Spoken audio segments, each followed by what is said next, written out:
Hello everyone, welcome back to my YouTube channel unique classes. तो जैसा कि आप सभी ने थंबनेल देखकर पहचान ही लिया है कि हम आप सभी के लिए लेकर आ गए हैं पीवीए की क्लासेस। और आज हम पीवीए के बहुत सारी इंपॉर्टेंट चीज़ें जानेंगे उसके डोमेन की। यानी कि अभी तक तो आप सभी मेंटल एबिलिटी कर रहे थे, लेकिन आज की वीडियो जो है इसके स्पेसिफिक डोमेन को लेकर मैंने बनाई है। क्योंकि देखो, इतिहास गवा रहा है जब जब बच्चों ने कोशिश की है ना अपने टैलेंट को बाहर दिखाने की, तो उनको नकार दिया जाता है। लेकिन पहली बार यूट्यूब पे आप, मतलब मैं क्या ही बोलूँ कि आपको पूरे यूट्यूब पे जो है पीवीए की क्लासेस अगर डोमेन के लिए मिल रही हैं, तो वो केवल और केवल यूनिक क्लासेस पर मिल रही हैं। ये बात मैं आपको बता देती हूँ, ठीक है। सेकेंड थिंग, आप सभी के लिए तो कोई बुक भी नहीं निकालता है। मतलब कि पीवीए को इतना पीछे मान लिया गया है कि उनको बुक्स की कोई ज़रूरत ही नहीं है ना। लेकिन हम जो है हम आप सभी के लिए क्लासेस लेकर आए हैं ताकि आप सभी अच्छे से प्रिपेयर कर सकें। तो जल्दी से जो बच्चा जुड़ता जा रहा है जल्दी से लाइक कर दे। मेरे को भी थोड़ा मोटिवेशन हो जाएगा कि हाँ, मैंने अपने प्यारे प्यारे बच्चों के लिए जो है इतनी अच्छी वीडियो बनाई, तो उन्होंने भी मेरे को पूरा सपोर्ट किया है। और जल्दी से हमारे 30 के सब्सक्राइबर्स करवा दो बच्चों। बहुत मतलब अब तो बहुत कम ही रह गए हैं, तो उनको पूरा करवाओ भाई। फिर मैं काउंटडाउन बनाना चाहती हूँ, तो जल्दी जल्दी करवाओ। अच्छा, उससे पहले क्लास से पहले थोड़ा सा मोटिवेशन होना भी बहुत ज़रूरी है। देखो, सबसे पहली बात, आप सभी के मन में आता है कि टाइम बहुत कम है। आप सभी का एग्ज़ाम जो है 19 जनवरी को है ना। या फिर अगर कोई इन फ्यूचर स्टूडेंट देख रहा है नेक्स्ट ईयर के लिए, तो उनका भी जो है हो सकता है कि टाइम कम रह गया हो और वो इस वीडियो को लास्ट में देख रहा हो। लेकिन अभी आप सभी के लिए बहुत कम टाइम बचा है। ये एक बुरी बात है कि आप सभी के पास समय कम है, लेकिन एक अच्छी बात यह भी है कि अभी आपके पास समय है। एटलीस्ट आपके पास टाइम है तो आप जो है अपने टाइम को सही तरीके से यूटिलाइज कर सकते हैं। मतलब कि अगर मैं आपको सही तरीके से बताऊं ना, तो मैंने सोचा कि पीवीए के साथ ऐसा क्यों होता है कि पीवीए कोई बस क्लास नहीं दी जाती डोमेन स्पेसिफिक की, वरना स्टैम, ह्यूमैनिटीज, एएफपीएस, हाई एंड सबके लिए क्लास आती है, बुक्स भी आ जाती हैं। बट पीवीए को जो है बिल्कुल भी कोई अहमियत ही नहीं देता है भाई। ऐसा क्यों? क्योंकि इसमें जो है बच्चे कम जाते हैं, तो लोग सोचते हैं अपने प्रॉफिट को देखकर कि हमारा तो प्रॉफिट ही नहीं होगा, तो हम इस पर वर्क क्यों करें। बट मेरा ऐसा मानना नहीं है। मैं चाहती हूँ कि बच्चे जब हमसे बोलते हैं ना, कमेंट करते हैं कि मैम आप प्लीज़ हमारे लिए क्लास डालो, तो उनकी जो कमेंट्स होती है ना, वो बहुत बहुत ज़्यादा एक इमोशन के साथ करते हैं, एक उम्मीद के साथ मेरे पास कमेंट आती है कि मैम आप पीवीए के लिए क्लास डालो। ठीक है, ये कमेंट जब मैं पढ़ती हूँ तो वो मेरे दिल को छू जाती है कि भाई पीवीए के लिए तो कोई क्लास बना ही नहीं रहा है, तो ऐसा तो करना गलत बात है ना। तो मैंने सोचा कि मैं आप सभी के लिए क्लास लाऊंगी। और देखो, मैं सही मायने पर अगर बताऊं तो पीवीए का मेरे को भी इतना नॉलेज नहीं है, लेकिन मैं जितना मेरे को नॉलेज है मैं उतना ही आप सभी को पढ़ाऊंगी। और मैंने गूगल पर हर एक वर्ड को सर्च किया आप सभी के लिए, क्योंकि देखो मुझे भी नहीं आता है, कुछ टर्म्स इसमें संस्कृत की भी होती हैं, है ना। तो आप सभी को अगर कोई वर्ड ऐसा हो जो मैं ना बता पाऊँ, क्योंकि मैं भी वही इंसान ही हूँ, मैं सारे कैसे सर्च कर लूँ, गूगल थोड़ी ना हूँ मैं। तो आप सभी जो है खुद भी थोड़ी सी मेहनत करके अपने वर्ड्स जो आपको समझ में नहीं आ रहे हैं उसको आप गूगल पे डालो, और वो आपको सेम टू सेम निकल कर पूरा दे देगा, और पूरा डिटेल में देगा, हिंदी में भी दे देगा और इंग्लिश में भी दे देगा। तो आप सभी उसे भी रीड कर सकते हैं, ठीक है। आज जो है मैं आपको म्यूजिक का पढ़ाने वाली हूँ कि म्यूजिक में आपके किस टाइप के क्वेश्चंस जो हैं वो आ सकते हैं। सो यहाँ पर जो आपका क्वेश्चन है, सबसे पहला क्वेश्चन आप सभी के सामने है, आप सभी की स्क्रीन पर। आप सभी अगर आपको आंसर पता है तो मुझे कमेंट बॉक्स में जल्दी से अपना आंसर बताओ, ठीक है। कमेंट बॉक्स आप सभी के लिए इसीलिए ही दिया हुआ है कि आप सभी कमेंट कर सकें। तो देखो, फर्स्ट क्वेश्चन है कि what is the basic of classification of स्वर्स इन टेम्पर्ड स्केल। यानी कि हम जो है स्वर को एक टेम्पर स्केल पर किस तरीके से क्लासिफाइड कर सकते हैं। क्लासिफाई का मतलब होता है, क्लासिफिकेशन का मतलब होता है वर्गीकरण करना। तो स्वर का हम किस तरीके से वर्गीकरण कर सकते हैं वो हमारे को बताना है। तो देखो, ऑप्शंस आप सभी के सामने हैं। ऑप्शन ए है मेजर टोन, बी है माइनर टोन, सी है सेमी टोन एंड डी है हाफ टोन। तो आपका आंसर जो है वो ऑप्शन नंबर डी होगा, हाफ टोन, ठीक है। हाफ टोन पर ही हम जो है स्वर का एक टेम्पर्ड स्केल पर क्लासिफिकेशन कर सकते हैं, ठीक है। तो option number D is correct. Now let's move on the next question, and next question is in which स्वर should tabla be tuned for a compliment. Okay, so question है कि ऐसा कौन सा सुर है आपका जिसमें कि जो तबला है वो एक ट्यून के उसमें मतलब यूज़ किया जाता है। तो देखो यहाँ पर बहुत सारे ऑप्शंस आपको दिए हुए हैं और आप सभी जल्दी से इसका करेक्ट आंसर मुझे कमेंट बॉक्स में बताओ। वैसे मैं आपको इसका करेक्ट आंसर बताऊं तो देखो स्वर आप सभी को पता है कि कितने होते हैं। जो संगीत है हमारा, जो म्यूजिक है हमारा, उसमें टोटल हमारे 7 जो है स्वर होते हैं और 8वां स्वर फिर दोबारा से घूम फिर कर वही आ जाता है। ठीक है, तो कई कई जगह पर आपको 8 भी लिखा हुआ मिलेगा, ऐसी बात नहीं है। अगर हम गाकर देखें तो आप ऐसे गा सकते हो सा रे गा मा पा धा नी सा। ठीक है, सा पर आकर रुक जाता है। फिर दोबारा से अगर हम इसको बैकवर्ड में गाएं तो हम कैसे गा सकते हैं सा नी धा मा पा गा रे सा, दोबारा से सा पर आकर रुक जाता है। ठीक है, तो इस तरीके से आपके स्वर होते हैं। तो ये तो आपको पता होगा कि स्वर कितने होते हैं और कौन कौन से होते हैं। ठीक है, इतना तो आप सभी को आइडिया होना चाहिए। तो देखो इसका करेक्ट आंसर जो है वो है शहडज। शहडज जो है ये इसका करेक्ट आंसर होगा। अब शहडज जो है वो होता क्या है ये आप सभी जरूर गूगल कीजिए, और अगर आप सभी ने गूगल किया है, आपको पहले से पता है, तो आप कमेंट बॉक्स में अपना आंसर लिख सकते हैं कि मतलब असल तरीके से इसका मतलब क्या होता है। ठीक है, इस तरीके से। Now next question is which style of singing is adorned with पारानास। पारानास, ठीक है। सो हम कौन से स्टाइल की सिंगिंग को जो है यूज़ करते हैं पारानास के लिए। देखो थोड़े से आपको वर्ड्स जो है ना वो इंग्लिश में लिखे हुए मिलेंगे, ठीक है, बट उनको अगर हम रीड करते हैं तो हमें एक संस्कृत वाली वाइब आती है ना, क्योंकि आप जो है संस्कृत के उससे ही म्यूज़िक का वो करते हैं, मतलब कि इंडियन म्यूज़िक को ही आप कर रहे हैं यहाँ पर। ठीक, तो यहाँ पर जो है आपका करेक्ट आंसर क्या होगा। देखो करेक्ट आंसर आपका ऑप्शन नंबर ए होगा, ध्रुवपाद। ठीक है, ऑप्शन नंबर ए होगा ध्रुवपाद। तो ऑप्शन नंबर ए करेक्ट है। अगर आप सभी जो हैं इन क्वेश्चंस को चाहे तो अच्छे से याद भी कर सकते हैं। देखो ये जो है मेरी एक छोटी सी कोशिश है आप सभी के लिए कि आप सभी को ये चीज़ें आए। अच्छा, एक चीज़ मैं आपको बताना चाहूँगी बीच में, प्लस पॉइंट है, आपने कभी अलंकार का अलंकार वर्ड आपने सुना है? अलंकार, ये शब्द आपने कभी सुना है? देखिए जितना मैं अपने एक्सपीरियंस के थ्रू बताऊं, आपकी टीचर ऐसे ही बिना नॉलेज के उठकर नहीं आई है। मैंने भी अपने टाइम पर 8th क्लास में जो म्यूज़िक है वो लिया हुआ था सब्जेक्ट, मतलब मेरे पास था।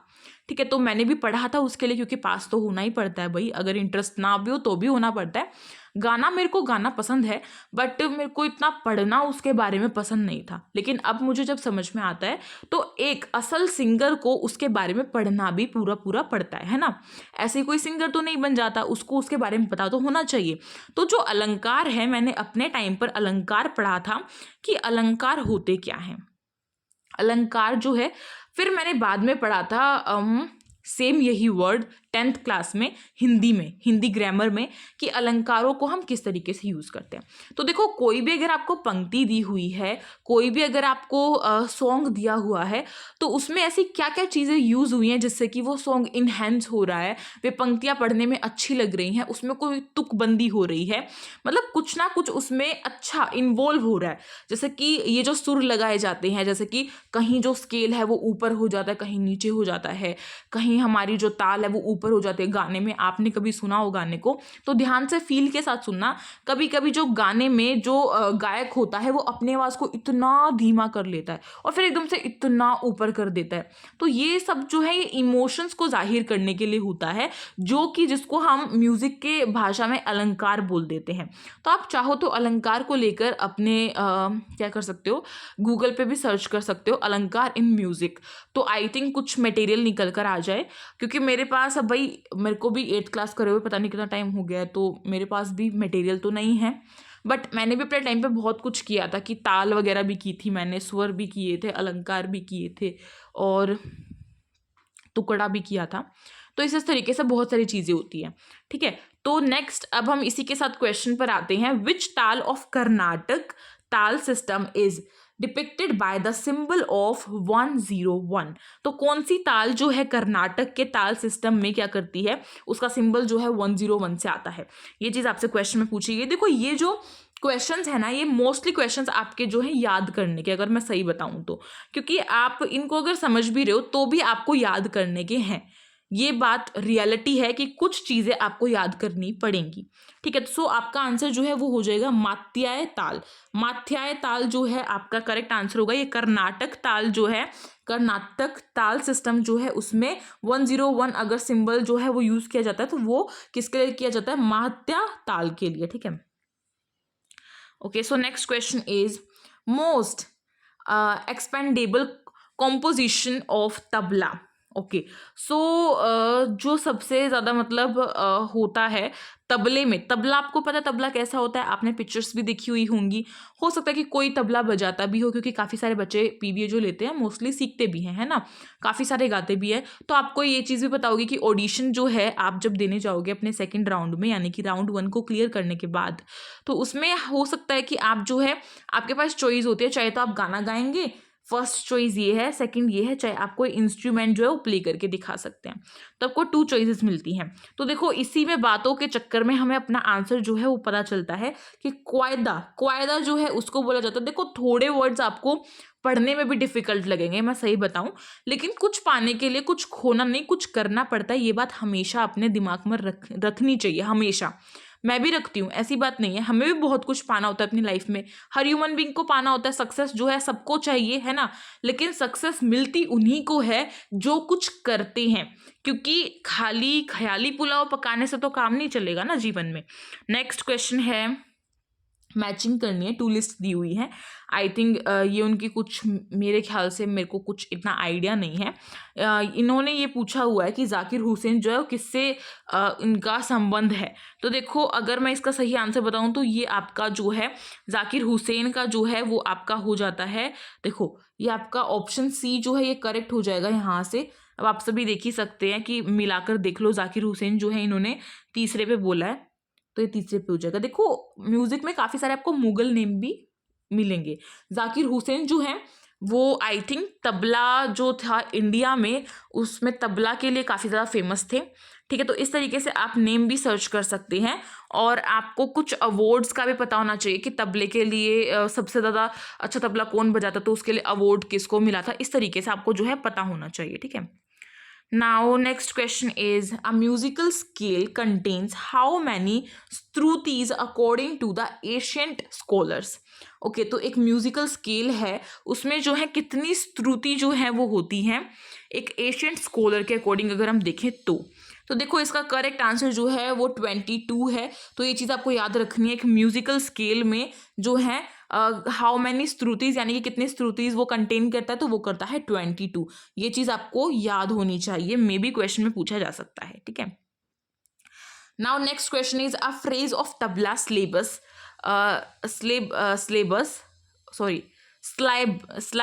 स्लाइबल्स। Okay, a phrase of tabla syllables played 3 times is called. अगर हम तबला की फ्रेज में देखें तो अगर हम उसको 3 बार प्ले करते हैं एक साथ, तो हम उसको क्या बोलेंगे? देखो याद रखना है, आपने कभी सुना होगा अपने घर में जब 3 की बात होती है तो ऐसे नहीं बोला जाता है कि आज ना तिहाई चावल बना लो, इस तरीके से कि घर में तिहाई चावल बना लो, मतलब कि 3 जो कटोरी हैं या फिर 3 ग्लास या फिर 3 चम्मच, कुछ भी हम अकॉर्डिंग लगा सकते हैं, वो सबका मेजरमेंट का तरीका होता है। ठीक है, तो तिहाई, तिहाई हमेशा जो वर्ड है वो 3 के लिए यूज़ किया जाता है। सो म्यूजिक में भी वही सेम है, तो इसीलिए ऑप्शन आपका ए जो है वो करेक्ट होगा, ये चीज़ याद रखना। Now next question is artist who had command equally over tabla and pakhawaj both, यानी कि कौन सा आर्टिस्ट है जिसकी कमांड जो है इक्वल है दोनों पर, तबला पर भी और पखावड़ पर भी। तो वो आर्टिस्ट का नाम हमसे पूछा गया है, तो वो नाम है आपका प्रेम वल्लभा। प्रेम वल्लभा जो है वो इसका करेक्ट ऑप्शन हो जाएगा, तो ऑप्शन नंबर सी। ये चीज़ आपको याद रखनी है। तो कुछ चीज़ें मैंने जैसा कि कहा था कि याद रखने की भी होती हैं। ठीक है, नाउ नेक्स्ट क्वेश्चन है आपका विच इज़ नॉट आ पंचा दासा गमका। पंचादासा गमका यानी कि इनमें से कौन सा पंचादासा गमका नहीं है, वो आपको बताना है। तो ये आपका जो ऑप्शन है वो ऑप्शन नंबर डी करेक्ट होगा, त्रिपुसा। त्रिपुच्छा भी बोल सकते हैं, त्रिपुच्छा या त्रिपुसा, आई थिंक मुझे इसका सही प्रोनाउंस नहीं आ रहा है। सो ऑप्शन नंबर डी जो है वो करेक्ट होगा। Now next question is 1 second.